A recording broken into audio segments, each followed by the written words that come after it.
Welcome to my anime recap. Like and subscribe for more. The story began in chaos. Chat windows flickered across the screen, filled with players ranting about being and complaining how easily they had been wiped out. One female player stared in disbelief. How could just 4 players defeat a force of 1,200? Gunfire rang out, swords clashed, and a final attack was unleashed by a desperate character, yet the 4 dodged it effortlessly. An urban legend whispered across countless servers of a mysterious group who never lost, who held unbreakable high scores. They had no names, only empty spaces in the records, so the world had come to know them as Blank, the undefeated ghosts of every online battlefield. Among them was Sora, 18, and a hardcore gaming addict crippled by anthropophobia. His sister, Shiro, just 11, shared his fears, was fiercely intelligent, and once played entire games with her feet.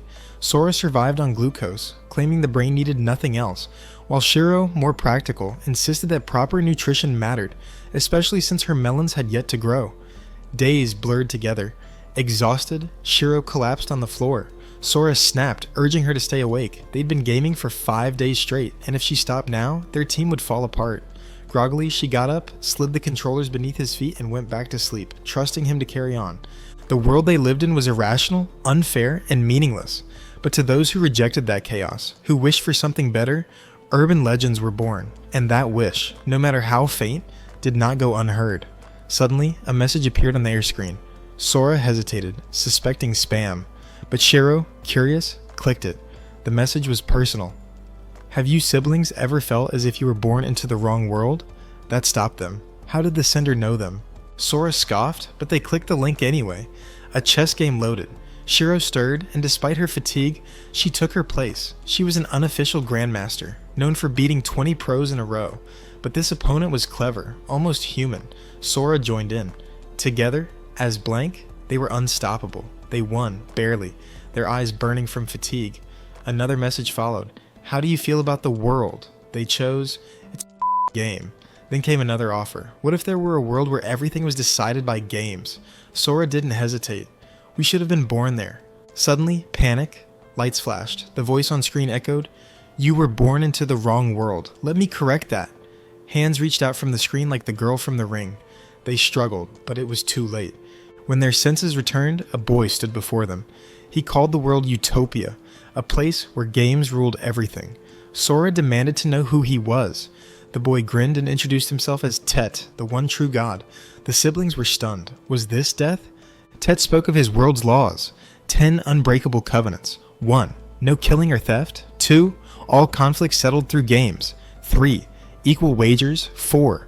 Rules and stakes unchallenged if agreed upon. 5. Challenger chooses the game. 6. Bets must be honored. 7.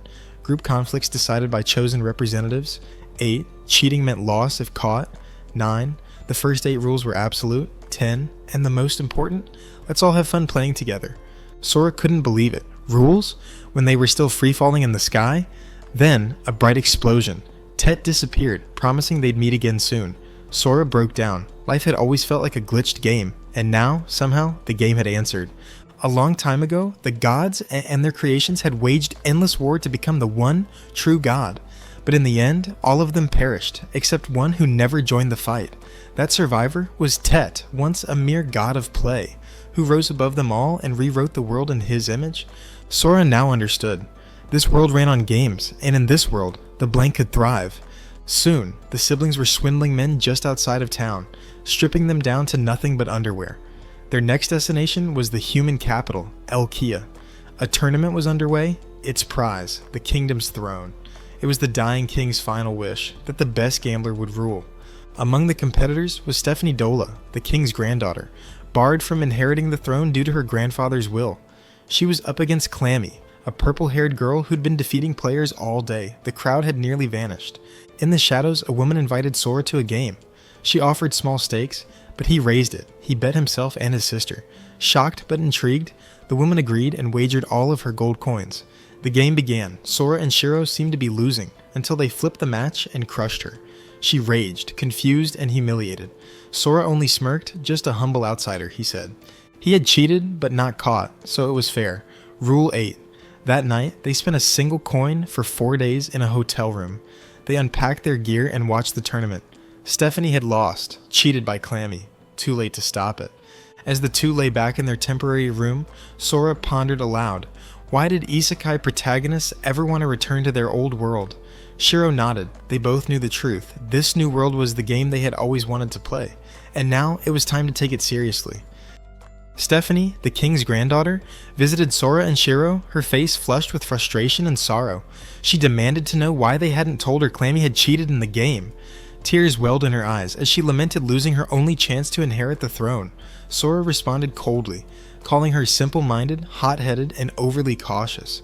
Then without hesitation, he criticized her grandfather, calling him a foolish king. The words stung, and her temper flared. Seeing her reaction, Sora smirked and proposed a game. The rules were simple. If Stephanie won, they'd obey any command she gave, even if she wanted them dead to vent her anger about the insult. But if they won, she had to accept any condition they demanded, and if it was a draw, she'd owe them a favor, perhaps helping them find a place to stay, in return for a clue about the cheat. Stephanie agreed, and they all swore by the covenants. The game started and ended in a draw. Stephanie dropped to her knees, upset not by the result but by her own careless wording. She muttered that getting them a place to stay was easy, but Sora corrected her. He'd never specified what favor he wanted, just that she owed him one. Then he told her what the favor was, to fall in love with him. She froze, stunned by the demand. The bet, backed by the covenants, made the command binding. He explained his reasoning, that if she loved him, she'd naturally care for their needs like food and shelter. Shiro chimed in, suggesting he should have gone further and made Stephanie their property instead, which made Stephanie accuse them of ulterior motives. Overwhelmed with embarrassment, Sora slammed his head against the wall. Shiro calmly reminded him he didn't need a girlfriend. She was all he needed. Sora immediately apologized, hugging Shiro tightly and saying he'd never touch her in that way. Stephanie, now burning with jealousy, shouted that he should be paying attention to her instead, but he kept clinging to Shiro, deepening Stephanie's frustration. Looking at him again, she blushed, admitting to herself how cute he was, and that she might already be falling for him. Sora asked if they could stay in the royal palace. Stephanie, still flustered, agreed. Shiro teased him, saying he might lose his soon. She shoved him toward Stephanie, and he accidentally grabbed her chest. Stephanie shrieked and kicked him, separating him from Shiro. Panicked, Sora immediately apologized to his sister. Stephanie stood in disbelief. When she turned back, she saw Shiro trembling, pale and shivering without Sora. Confused and concerned, Stephanie watched as Sora rushed back and wrapped Shiro in his arms. Only then did Shiro calm down. Later, the two siblings changed into fresh clothes. Shiro in a new dress, Sora in a formal suit. Watching them, Stephanie slammed her head into the wall in a mix of confusion and emotional exhaustion. They stared at her silently, trying to figure out who exactly she was fighting with. Stephanie eventually brought them tea. Sora took a sip and complimented her, saying it was delicious and that she'd make a great wife. Shiro immediately told him to marry her. Stephanie, overwhelmed again, banged her head against the wall so hard she started bleeding. She served them food next, but they were too focused on their books. Sora commented that the kingdom felt ghostly quiet, especially with the next king soon to be chosen through games. Stephanie, now calm, stepped closer and explained that Elkia, despite its current state, had once been the largest of the human nations, but over time, all the other human countries had vanished. Only Elkia remained. She explained that there were 16 sentient races, bound by the 10 covenants, collectively called the Exceed. Ranked by their magical aptitude, the Old Deus were first, followed by the Phantasma, Elementals, and others. The Elves, powerful in magic, held the 7th spot and ruled Elvengard, the world's strongest nation. The Werebeasts and Sirens ranked 14th and 15th. Elkia was dead last, 16th, because humans couldn't use magic at all. They lacked the necessary spirit circuits, couldn't detect magic, and had no way to fight back. Sora told her bluntly that if humanity thought they couldn't win because of that, they were already doomed. He asked if they had a library. Stephanie replied that all the books were in the study. In the study, Shiro told Sora she'd already finished a book. Stephanie gasped in disbelief. Sora praised Shiro casually. Stephanie, dumbfounded, asked how that was even possible in less than a day. Shiro explained that the written and spoken language were the same, so it was easy. Watching the siblings interact, Stephanie realized the extent of their genius, and how their trust in each other made them truly formidable. She started to believe they might actually be able to save Elkia. Meanwhile, the final round of the game for the throne ended. Clammy was crowned the winner, and Stephanie wept bitterly. Back at the palace, Sora asked her why she truly wanted the throne. He told her he'd read about her grandfather all night, and asked again, was it about status, or did she genuinely want to save Elkia? Stephanie admitted she wanted both. She wanted to protect her country and prove that her grandfather, a man mocked for losing games he could have avoided, had not been wrong to believe in humanity's potential. He had trusted that people could beat the other races, even without magic. Stephanie wanted to make his dream come true. Shiro asked if she truly loved her people and the world. She said yes. Sora warned her that none of that would happen if someone else wore the crown. It would all be over. Just then, Clammy appeared. Stephanie asked if it was time for the coronation, but Clammy ignored her. Instead, she showed her a dress, a keepsake from Stephanie's grandfather. She dropped it on the floor and whispered a cruel message. Never forget her loss, and don't repeat the mistakes of the fool who gave her that dress. Stephanie bent down to pick it up, but Sora stopped her. He said that this was exactly why people mocked her as the foolish king's daughter, because she was too naive. Then he picked up the dress himself and handed it to Clammy, saying she might as well enjoy it while she still could. Clammy smirked, calling them all fools before walking away. Sora turned back to Stephanie and told her to stand up. He promised that they would make her grandfather's wish come true. Shocked, Stephanie stared at him. But then she rose to her feet and followed them. From that moment, Sora's new goal was clear: to become king. At the Grand Throne Room, where the coronation was taking place, the hall buzzed with the news. Clammy had emerged as the sole participant remaining in the tournament. With no challengers left, the crown was hers. Stephanie couldn't believe Sora was truly going to interrupt the coronation, but her curiosity got the better of her. Sora, however, was dead serious. If he didn't stop this now, they would be homeless once again. With determination burning in his eyes, he resolved to seize the throne and reclaim Elkia's lost lands. Just as the crown was about to touch Clammy's head, the three of them barged into the room. All eyes turned toward the interruption. Sora declared an objection and issued a challenge. Clammy glanced at Stephanie, dismissing the gesture with a smirk, assuming she had sent her lackey to act on her behalf after losing. But Sora cut through her condescension, accusing her of being a con artist, unworthy of the throne. With unwavering confidence, he presented a photo of the elf girl Clammy had been colluding with, exposing the use of magic in a game where it was forbidden. The room erupted in murmurs and gasps. Clammy scoffed at the accusation and suggested they settle things with a game. Sora accepted, but insisted that her accomplice, the elf, be removed from the area. Stephanie stepped forward, pulled off her veil, and revealed the elf's identity. The gasps grew louder. Though caught, Clammy denied everything and accused them of fabricating evidence to sway the crowd. But the elf, caught in the open, panicked and fled the room. Clammy maintained her composure and offered to conduct the game elsewhere, promising to send word when all preparations were complete. As she departed, Stephanie stood stunned. All along, Clammy had been using magic to cheat, but Sora and Shiro weren't surprised. They had figured it out during their first encounter. Their phone's hidden function had revealed the magic interference. It was how Clammy had swapped her cards, ensuring Stephanie could never win. If Clammy took the crown, the elf nation would rule Elkia from the shadows.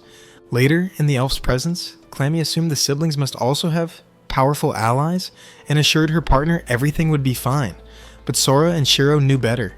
Stephanie, feeling vindicated, hoped now they'd finally compete fairly. Sora reminded her not to be so naive. Clammy could still be hiding tricks they couldn't detect. Still, he and Shiro promised that they would win if there was even the slightest path forward. Soon, a carriage arrived to take them to the match. On the way, Clammy admitted her alliance with the elves. Her justification was simple. She did it to protect humanity. With their backing, she planned to recover territory and then cut ties. Sora listened and acknowledged that her plan had logic. But he and Shiro had always taken pride in challenging those who believed that they held absolute power. Clammy left them with a final glance. Back at the palace, Stephanie hesitantly suggested that maybe Clammy's idea wasn't completely wrong, but Sora quickly shut it down. He warned her not to trust Clammy's convenient ideals. They arrived at the throne room once again, where Clammy was waiting, calm and composed. The game would be chess, but not a normal one. This version allowed players to command their pieces like actual soldiers. Sora announced that he and Shiro would take turns. Clammy smiled, knowingly, confident they wouldn't discover the game's hidden trick. Shiro went first, nervous but ready. Sora whispered to her, reminding her that chess was her favorite. The game began, sealed by the 10 Covenants. Meanwhile, Clammy's elf partner hid in a nearby stream. secretly casting spells. The cheat was subtle, each piece had its own will. Initially, Shiro's orders were obeyed, but soon her pieces began hesitating, refusing commands. That's when Sora caught on. These weren't normal chess pieces. They responded to charisma, passion, and leadership, not just strategy. Stephanie watched, baffled. Shiro's hands trembled as she lost control. Frustrated, she began to cry. Sora gently hugged her from behind, lifted her to her feet, then took her place. Now at the board, Sora addressed the pieces like General Hitler rallying his troops. His energy shifted the entire mood. Commands were no longer cold, but passionate. One by one, the pieces began to move again, as if spurred by loyalty and spirit. "This isn't chess," he declared. "It's a strategy game." Clammy's smile wavered. Knowing she couldn't be caught, she took things further. Her elf partner continued to manipulate the board, casting spells to brainwash Sora's troops. Sora noticed something off in their behavior, but the exact nature of the cheat remained unclear. Then, in a move no one could have predicted, Clammy's queen cornered Sora's queen, ready to strike.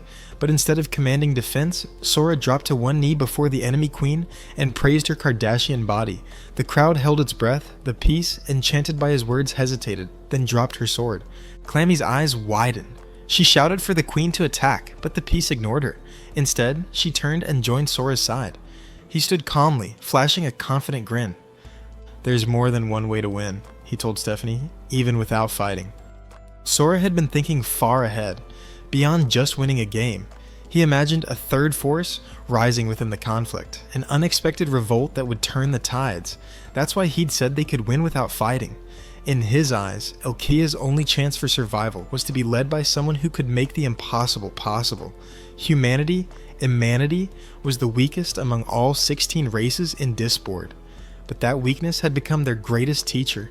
It had forced them to survive through sheer intellect. Beside him, Shiro quietly agreed. That was exactly the kind of strength they sought, one born of thought, not brute force. The game continued. With composure, Shiro commanded their chess pieces, instructing them with care to avoid killing anyone. Her instructions echoed her quiet resolve. Clammy watched in disbelief. They had resisted elven magic. A sense of unease stirred inside her. Who were these two? What race could be backing them? Then Sora gave a strange order. He commanded his pieces to surrender. Clammy laughed out loud, unable to believe her luck. She believed victory was finally hers, and gleefully ordered her pieces to execute the enemy king, even if it cost them everything.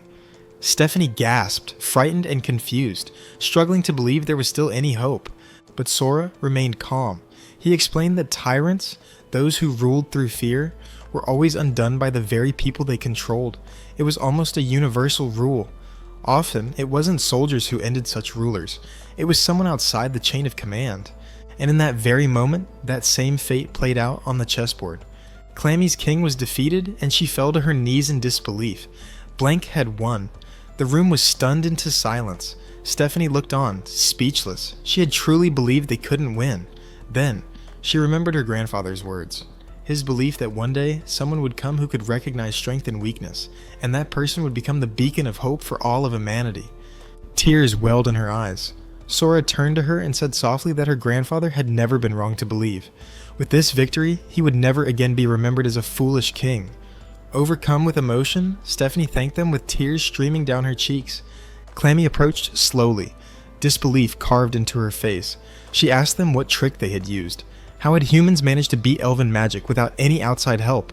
Her voice trembled, caught between confusion and despair. Sora's calm expression sharpened into anger. Her question insulted everything he believed in, because humans did have strength. She just couldn't see it. Clammy began to cry, deep, painful sobs spilling from her like a dam had broken. She had sacrificed so much to secure an alliance with the elves, and in the end, it had all been for nothing. With Clammy's defeat, the question of succession returned. As the tournament winners, Sora and Shiro were now next in line for the throne. No one dared to oppose them, but when the time came to name the ruler, Sora raised a hand in objection. He wouldn't take the throne alone. Blank had won, and both of them deserved to rule. The officials pushed back. Tradition allowed only one ruler. That didn't sit well with the siblings. They began to argue, lightheartedly but firmly, about who would claim the title. The only way to settle it? A game. For 3 straight days, they played 500 matches. The final tally was ridiculous. 158 wins each and 184 draws. Neither would give in. Eventually, Shiro reviewed the 10 Covenants again and noticed something. In conflicts between groups, representatives with full authority could settle matters. The wording didn't limit the number of representatives. That loophole was enough, and so both were crowned rulers of Elkia. From that moment, they worked as one. Every issue brought to them was solved instantly. Stephanie could hardly believe it. Then came the moment to address the people. Sora hesitated, visibly anxious before the crowd, but Shiro reached over and gently took his hand, grounding him. That small gesture gave him the courage to speak. Sora told the citizens that while they were weak, that weakness was their greatest strength. They had nothing, which meant that they had the potential to become anything. With cheers erupting around them, the two were officially crowned the 205th monarchs of Elkia. They were given the race piece, a symbol of humanity itself. Holding it in his hand, Sora raised it high and declared that humanity's future had just begun. Then, to everyone's shock, especially Stephanie's, he boldly declared war on the entire world. Gasps echoed across the chamber, but Sora didn't flinch. It was a calculated move. By declaring war, he led the other races to believe that they were backed by someone even more powerful than the elves. The psychological tactic worked. Fear and uncertainty kept rival nations at bay. Elkia now had the breathing room it so desperately needed. Stephanie stared at them, amazed. These two weren't just clever, they were visionary. Maybe, just maybe, Blank really could save their nation. The following day, while Sora and Shiro sat in the royal chamber studying, a loud sound cracked through the air, followed by lightning flashing from Sora's phone. Without warning, Tet appeared, laughing joyfully. With a snap of his fingers, he pulled them into his realm. Sora looked him in the eye and laid it all out. They were fighting enemies with magic while having none themselves. They couldn't afford to lose, not even once. Blank's name and reputation was on the line. Tet smiled, unconcerned. As a god, he didn't interfere. All conflicts in this world were resolved through games. That's when Sora asked the question that had been burning in the back of his mind. Could Tet, the one true god, be challenged through a game? Tet nodded. That was the entire point.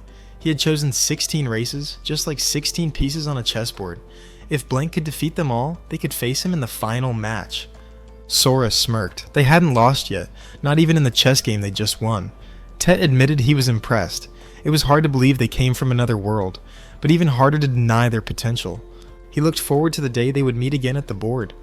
As he vanished, Shiro quietly thanked him for giving them a place where they finally felt like they belonged. Tet waved goodbye, leaving behind only silence. Stephanie had witnessed it all, unable to process the speed at which the world was changing. She turned to Sora, still stunned, and asked if he had really meant what he said. Did he truly intend to challenge Tet, the god of this world, and win? Tet, the one true god, watches as the first chess piece moves. An unseen voice wonders if this signals humanity's end, or a new beginning under a different king. But Tet remains neutral, letting all races continue their games, waiting for the day Blank reaches him. Meanwhile in Elkia, Stephanie grows frustrated. She once believed Sora and Shiro would save their nation, but ever since becoming king, the two do nothing but play games and leave all government work to her and the ministers. Bursting into their room, she throws open the curtains. Sunlight floods the room, and while it's past noon, Shiro insists it's still midnight. Their books are scattered from the night before, the result of chaotic studying. When Stephanie asks why they don't sleep in the royal chambers, they complain the bed is slanted. She scolds them about their duty to 3 million humanities. Sora just smiles and invites her to challenge him to a game. Her choice. If she wins, he'll become a responsible king. She selects blackjack and even rigs the shuffle, certain it's purely a game of chance.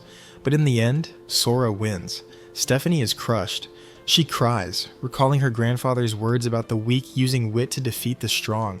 But Sora reveals he used math to count cards, and even used her cheating against her. Defeated, she tries to walk off, but is reminded of the new policy meeting with nobles. Sora decides to act like a king for once. At the palace, Stephanie presents the groundwork she's done. Through land trials and negotiations, she's gained noble support, weakened opposition, and split their factions. She's confident in her political achievements. Sora and Shiro mock her because she actually did well.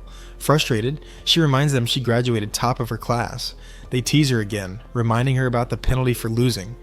Later, they explore the city. The crowd overwhelms them. Sora and Shiro are antisocial.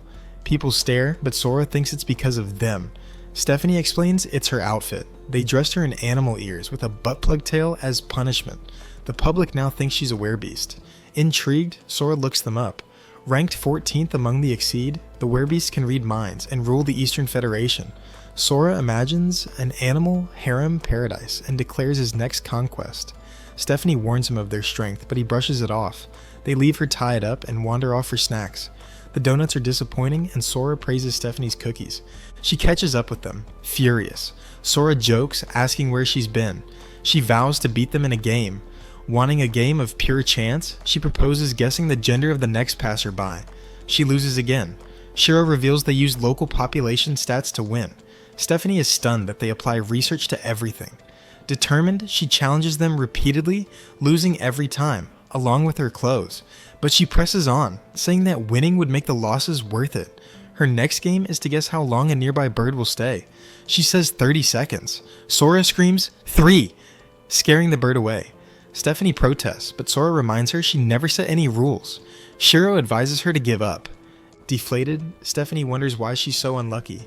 She insists it's for Elkia's sake. Sora interrupts, saying there's no such thing as luck, only rules, mindset, and conditions.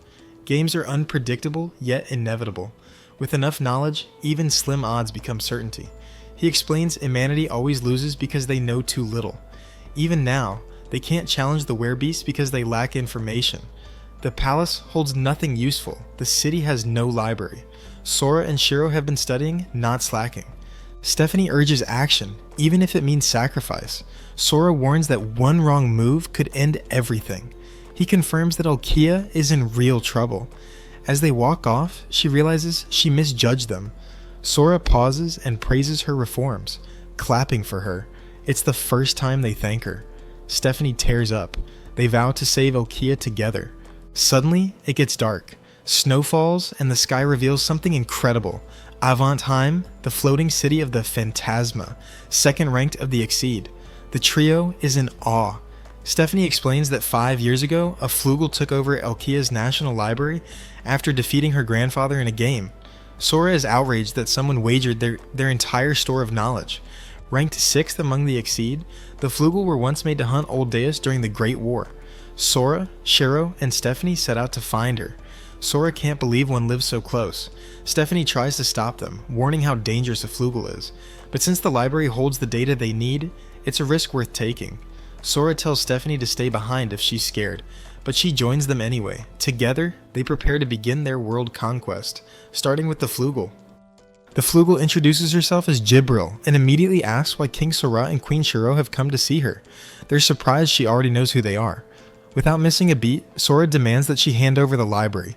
Jibril is stunned by their bold request. The Flugel are a warrior race created to kill Old Deus, and their power reflects that purpose.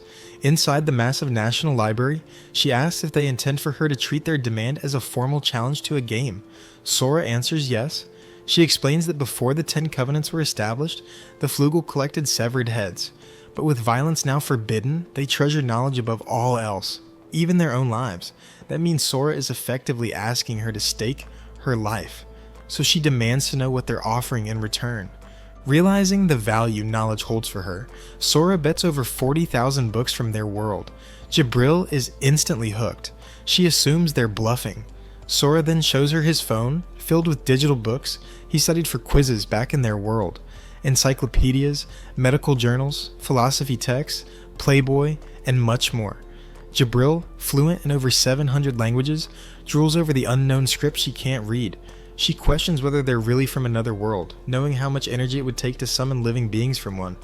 Jibril asks to perform a body check on Shiro and Sora, specifically their private areas. Sora happily agrees, but then cheekily requests to examine Jibril in return. To his surprise, she agrees without hesitation. However, Sora's expectations are quickly crushed when he finds out that a Flugel's happy place isn't what he imagined. It's their wings. For Flugels, their magical power comes from spirit circuits, and their wings gather the most magic, making them extremely sensitive to touch. After the scan, she confirms she can't detect any spirit signatures in his body, meaning they're not native to this world, even if they resemble humanity biologically.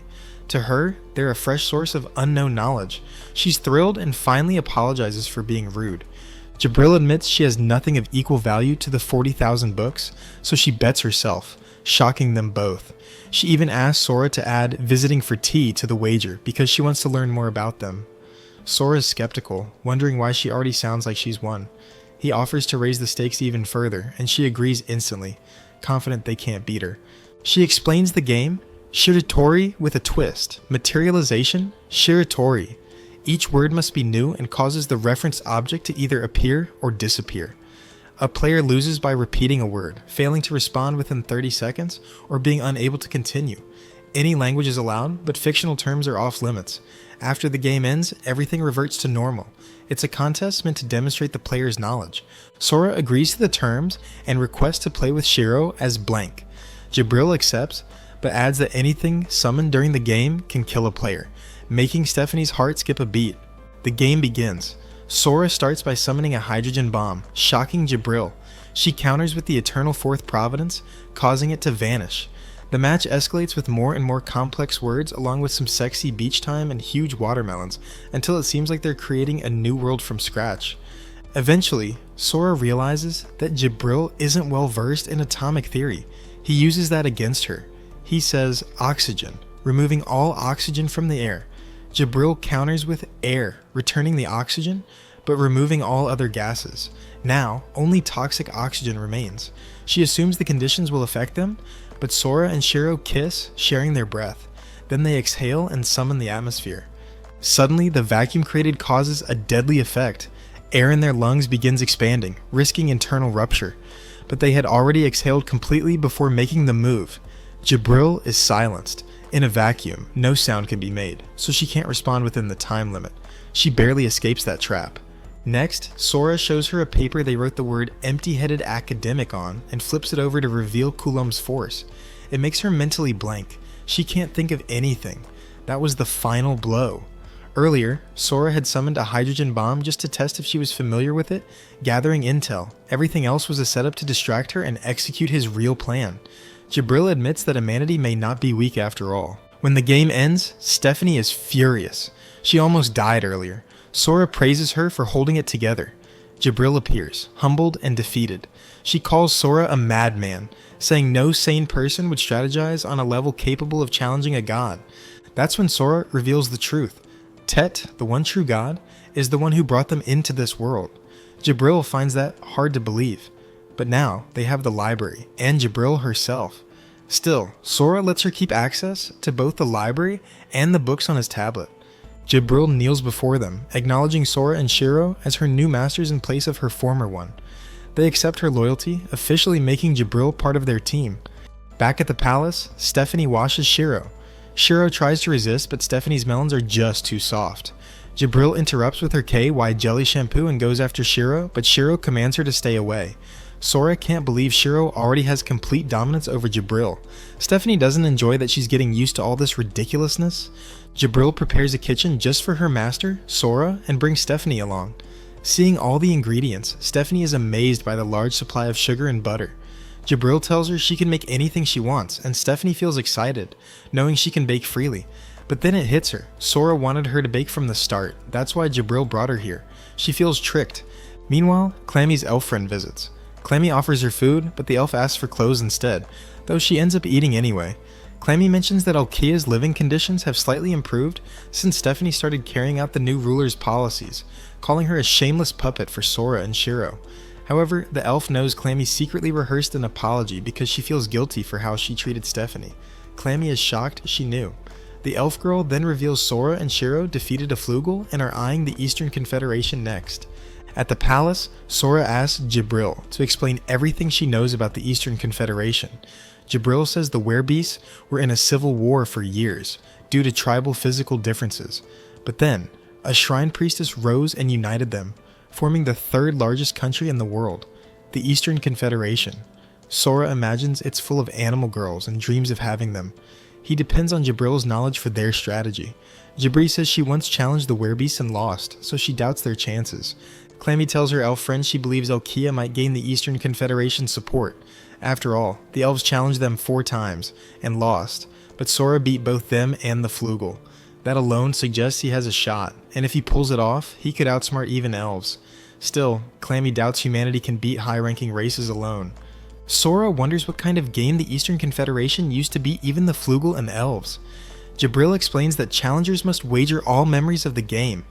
That means losers forget everything and can't build a strategy next time. Plus, the werebeasts can read minds.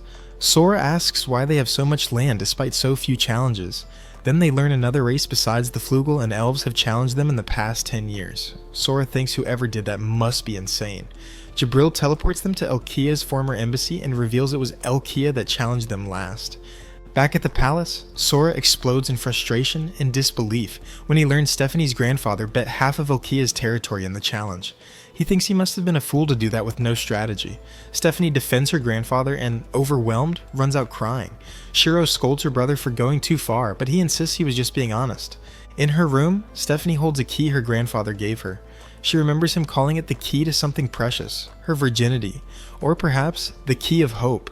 Before he died, he told her to give it only to someone she fully trusts with the future of Elkia and humanity.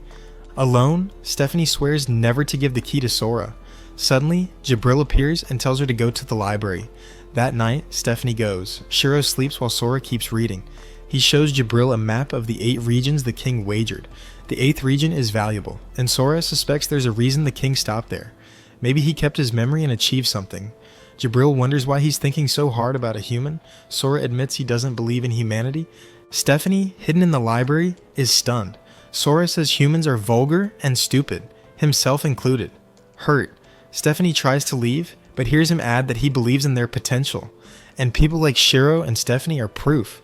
He says they have the potential to surpass even gods. A flashback shows when Sora met Shiro 8 years ago, at age 3. When she first heard his name, she said he seemed empty, completely accurate. She saw through the fake smile he wore around others. Back to now, Sora says Shiro is a genius who inspired him. People misunderstood her for doing the impossible, but that mindset is why they can't grow. They must learn to believe in people, including the former king. Stephanie is deeply moved and breaks down crying. She walks up to Sora and Jabril and says she has something for him. She hands him the key, though he doubts its worth. They recall a mysterious puzzle found in the king's chamber, one that might be linked to this. The same puzzle hinted at a hidden room in the library. They find a strange door, and the key fits perfectly. Inside is a breathtaking sight and a book written by the former king, a guide for his successor. They realize the king never lost his memory while playing the werebeasts. Because humanity was so weak, the werebeasts didn't see them as a threat and didn't erase his memory. He kept challenging them to learn their tricks, wagering worthless land in hopes a future ruler would win it back. Jabril wonders why he didn't tell anyone. Sora assumes the king pledged his life not to speak of it while alive. He played 8 times and placed his hopes on a worthy successor. That's why he held a tournament to pick the next ruler, a gambler who could lead humanity to victory. Though the odds were 0, he bet on the 1 in a million chance. Shiro gives Stephanie the book, calling it a record of a man pretending to be a fool to uncover the enemy's weaknesses. Stephanie bursts into tears again, overwhelmed by her grandfather's legacy. Jabril, Sora, Shiro, and Stephanie visit the Eastern Confederation embassy in Elkia, where they are welcomed by an old man who introduces himself as Hatsune Ino, the deputy ambassador. Earlier that morning, Sora made an appointment with him, believing the werebeast's senses are sharp and had signaled to him from the library. Hatsune leads them inside, and they follow, admiring the embassy once they step in. Soon after, they're taken to another room. Out of curiosity, Jabril asks how Sora managed to contact the werebeasts. He admits he didn't actually see Hatsune. He just snapped a photo of him using his phone from the library and assumed Hatsune noticed the gesture. Stephanie and Jabril are impressed by the clever trick. Hatsune returns and introduces his granddaughter, Izuna.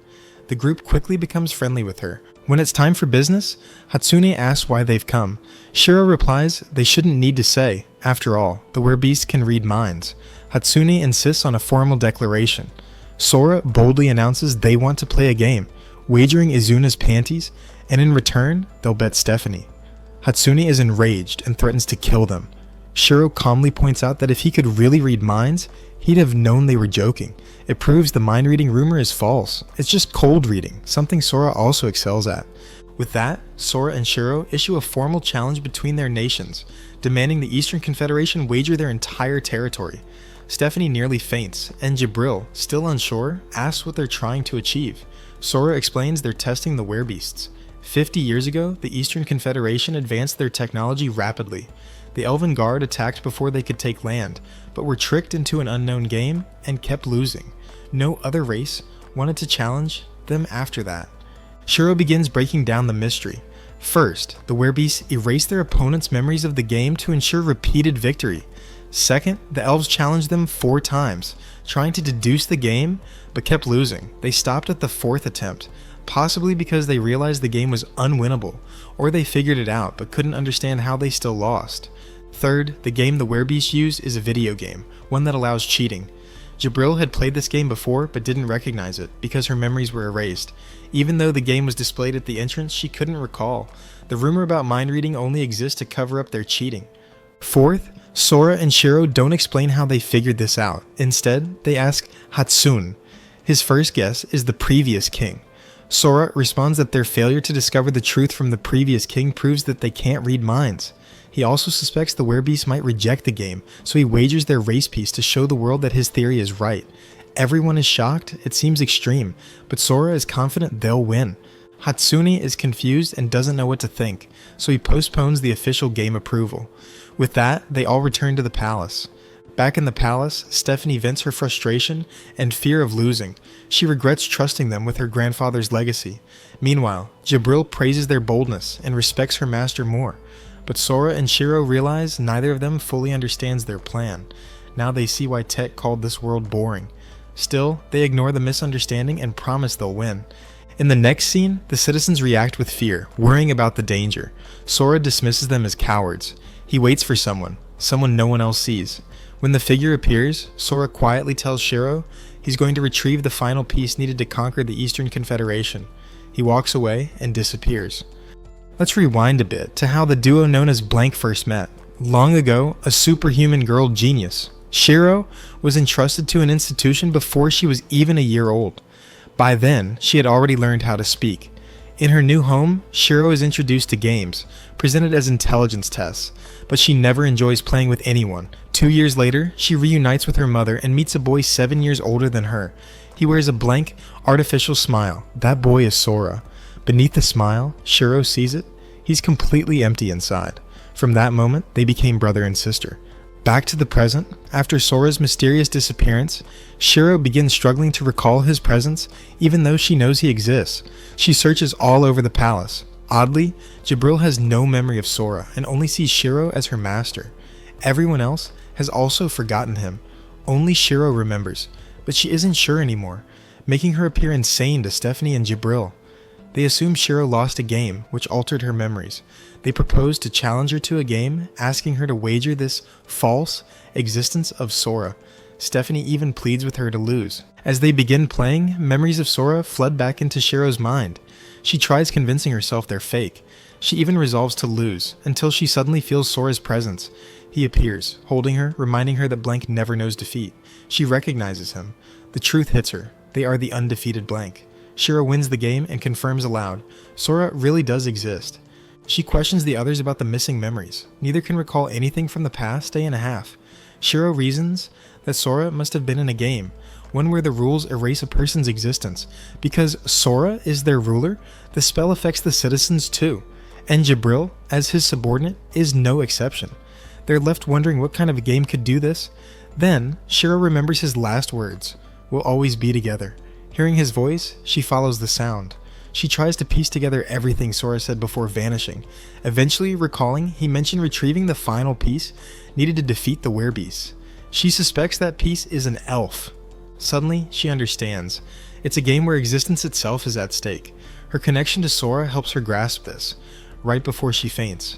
True to her deduction, Sora is indeed in a high-stakes game, with Clammy and her elf companion, Fi. In this game, 30 stones represent fragments of a person's being. Each is ranked in value based on what the subconscious deems most important. Players don't know what part of them each stone holds until their opponent takes it. Clammy had challenged Sora because he wagered the humanity piece and suggested using her elf partner to defeat the werebeasts, which she strongly opposed. The winner of this game gains 2 rights, one of which could be to erase an opponent's existence or alter their allies' memories and claim them as one's own. Meanwhile, in her unconscious state, Shiro witnesses the game unfold. When she wakes, she asks Jabril to create a game that allows playing for someone's existence. Jabril replies that such a game is only possible in another realm, and only with an elf's help. Shiro instructs her to check for magic. Jabril scans the room and detects an active spell, but can't find its source. Stephanie accidentally trips, revealing a pile of unused stones. Shiro identifies them. They're from the same game. Everyone is confused, but Shiro pieces it together. In the game realm, Sora had cleverly proposed a condition. If he couldn't continue, he could send in a substitute. That substitute is Shiro, allowing her to participate and preserve her memories of him. Clammy is stunned when she realizes Sora sacrificed his own memory to prove he has no hidden backing. She removes the stone, causing Sora and his allies to vanish. Believing she's won, she wonders why the game hasn't ended. 3 stones remain. She has no idea what they represent, but Shiro does. The first stone represents Sora's ability to win. The second holds his absolute faith in her. And the third is everything Shiro is. Shiro places the third stone and shouts for him to return. Instantly, everything begins to shift, then resets. Sora reappears right in front of them. Shiro bursts into tears and apologizes for not realizing it sooner. Stephanie and Jabril also recover their lost memories. At that moment, Clammy and Fee appear as well. Sora calmly claims his reward as the winner. Fee panics at Clammy's unconscious state, but she wakes shortly after. According to the game rules, Sora grants a decree. They will keep all the memories they stole, alongside their original ones. Now, Sora and Clammy know everything about each other, forming a strange but strong alliance. Then comes the true purpose behind this challenge. Sora declares he now has the right to alter elf memories. Clammy agrees without argument. After all, she holds part of Sora's memories within her. She admits she understands now. He wanted her to become his spy. And with that, she becomes his ally. Sora grins, confident in his knowledge, while Shiro looks at him and says she's proud of him. Upon hearing that Sora has wagered a manatee's race piece in the game against the werebeasts, the citizens erupt in unrest. Whispers rise, accusing their rulers of being spies from the Eastern Federation, planning to sell them out. The atmosphere thickens with suspicion. Meanwhile, Sora and his allies gather in a room. He calmly explains that he deliberately bet a manatee's race piece, knowing it would provoke Clammy, who's secretly working with the elves, into approaching them. Now that they've beaten her challenge, it's time to prepare for the next. Sora proposes something simple but important. Everyone should get to know each other. It's time for introductions. During the exchange, Fee reveals a long-held grudge. She says Jabril once cast a powerful spell on one of their cities. Jabril lowers her head, sincerely apologizing, especially since they'll be working together from now on. Stephanie, still holding her own resentment, brings up how Clammy once cheated her during the tournament. Sora and Shiro says it's Stephanie's own fault. We flash back to how Clammy and Fee became so close. Fee, born into the prestigious Nervalin family of the Elven Nation, was Clammy's childhood friend, and also her master. Clammy's family had served the Nervalins since her great-grandfather's time. Although Elven law forbade friendships between nobles and slaves, Fee treated Clammy kindly in secret. Over time, the heads of both families passed away, and Fee became the new family leader. Their bond grew stronger. When Stephanie asks Fee if she's really okay with them taking down her country, she replies without hesitation, "It's fine, as long as Clammy remains unharmed." Back in the Eastern Federation, the Shrine Priestess, ruler of the werebeasts, is surprised that any Amanity would dare challenge them directly. Still, she assigns Azuna as their representative, as always. Despite having Sora's memories inside her, Clammy grows anxious. She's not confident they can win. Sora, however, reassures her. Victory won't depend on him alone. It'll be because of Shiro. With her by his side, they've never lost. The day of the game arrives. Spectators are allowed into the venue, and anticipation builds. Hatsune reads out the game's terms. The Eastern Federation wagers all of its property located within Elkia. In return, the Kingdom of Elkia wagers its entire race piece. That includes Amanity's civil liberties, territory, everything they have left. It's all on the line. The werebeasts field just one player, Izuna. In contrast, Elkia sends 4, Sora, Shiro, Stephanie, and Jabril. There's one more condition. If the Eastern Federation wins, they will erase all memories of the game from everyone present, including the spectators, as is their tradition. The game begins. From outside, Clammy and Fee monitor everything. Hatsune senses a faint use of magic, but stays quiet. By allowing the public to watch, Sora has made it difficult for the werebeast to use any obvious cheats. Hatsune realizes something deeper. Sora purposely stirred public outrage to fill the venue, making it harder for the werebeast to quietly rig the game. It's another layer to his strategy. Eventually, the group is transported into a strange, illusionary place. They stumble, disoriented, trying to understand what's happening. Then the realization hits. Sora and Shiro gasp. It looks exactly like Tokyo, a city of endless video games, lights, and noise. And for the first time, they feel truly out of their depth. Moments later, Hatsune appears and welcomes the group to the game world. He explains that the world they're in is entirely virtual. It doesn't really exist. Meanwhile, Sora and Shiro are visibly terrified, already feeling like they've lost before the game even begins, because the game setting is a copy of Tokyo. Hatsune informs them this environment is popular with their younger generation and not a trick of any sort. That calms Sora down, and he helps Shiro relax as well. Seeing that they're ready, Hatsune begins to explain the game's rules. First, they're told to pay attention to the box in front of them. Inside are love guns that will be used to shoot NPCs, non-playable characters, who approach them. By doing so, the NPC girls will give their love power to the players and then disappear. The bullets from the love guns are powered by each player's feelings, their love power. If Izuna, their opponent, shoots a player, that person becomes her love slave, joining her as her partner. The goal of the game is to make Izuno fall in love with one of them, or for Izuno to have her harem with the four of them. And to make things more intense, magic is strictly prohibited in the virtual world. Sora is the first to try out the love gun.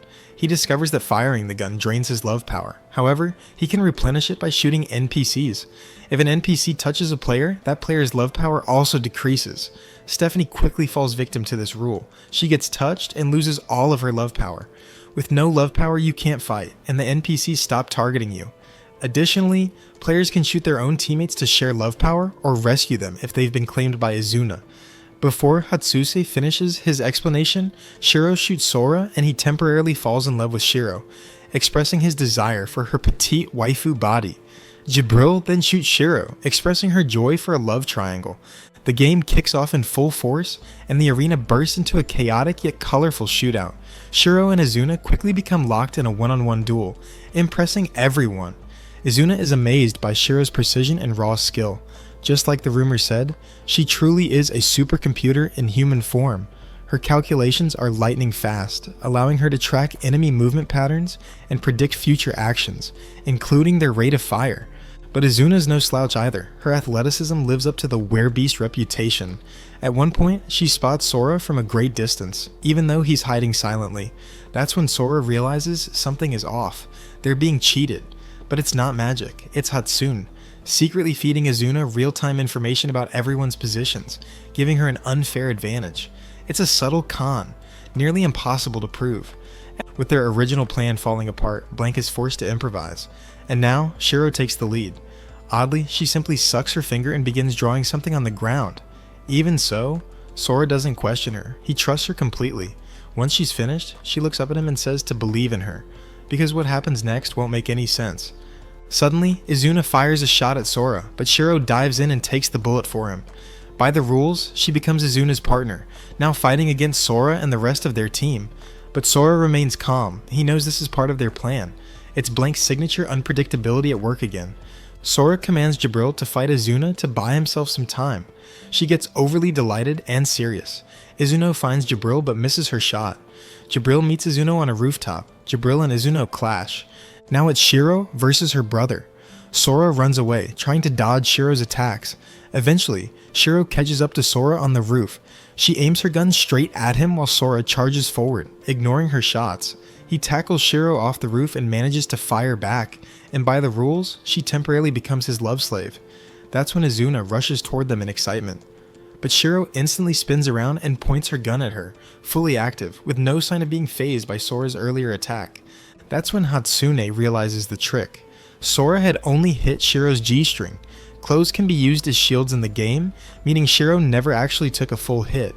She faked being hit to get close to Izuna. The entire stunt was a deception. Jibril then shows up from behind Izuna and fires. Shiro fires at the same time. Shiro's love bullet bounces off of Jibril's and heads straight back at Izuna.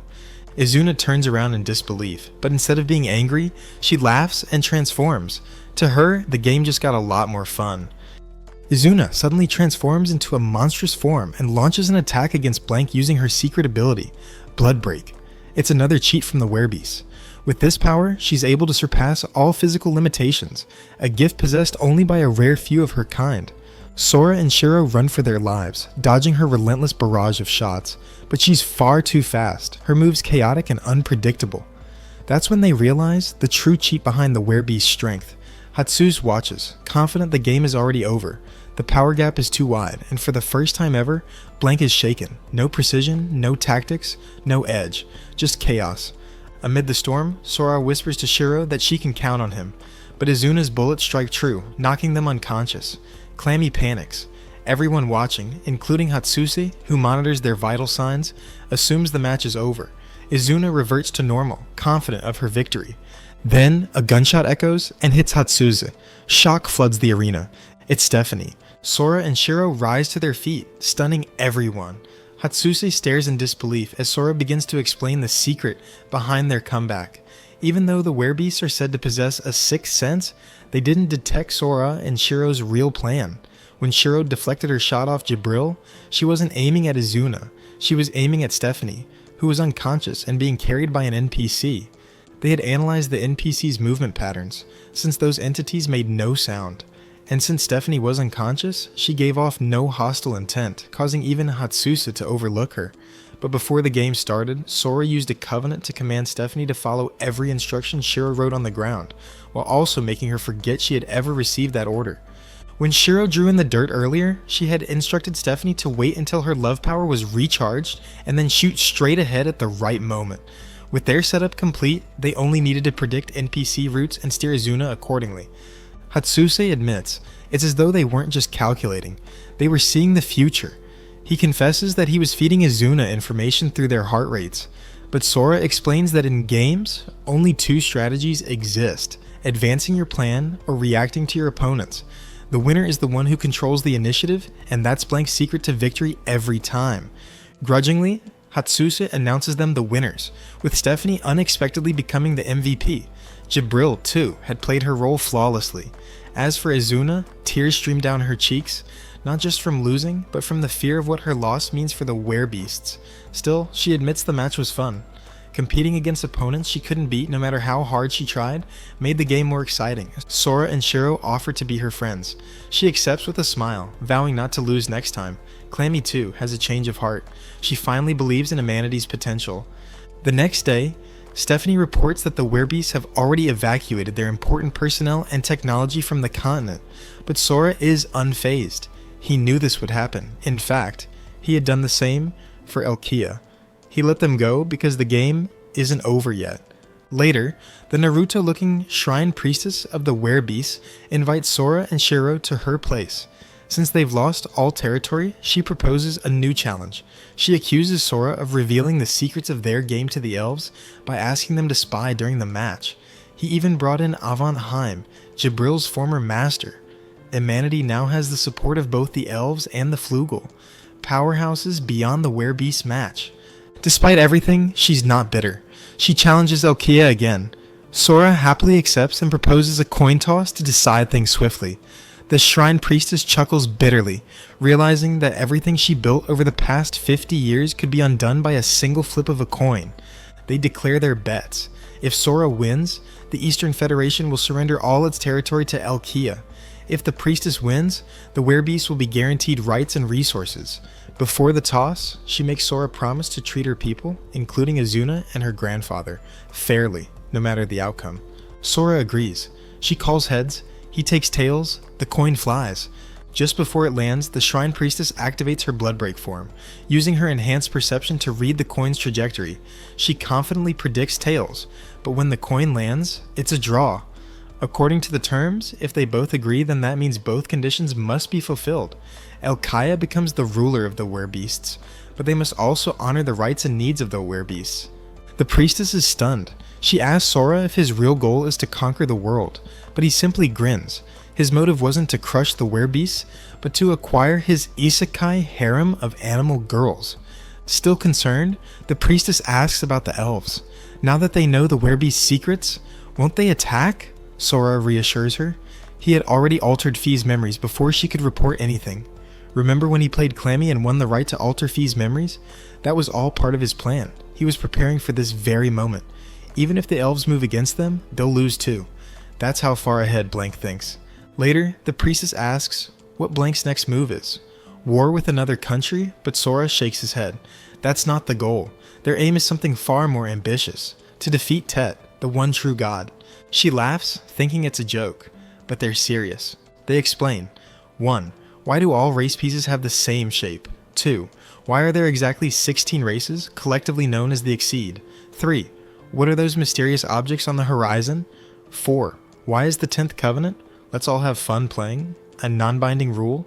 Sora deduces that the final covenant suggests that the real game can't begin unless everyone gets along.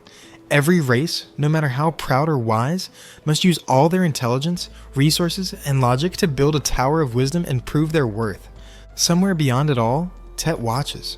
When they win over all 16 races, they'll be able to challenge him, with the whole world watching, and that, at last, will be the real game. And that is it for today. If you enjoyed the recap, don't forget to like, comment, and subscribe for more exciting recaps. Hit the notification bell to stay tuned in for more incredible adventures ahead.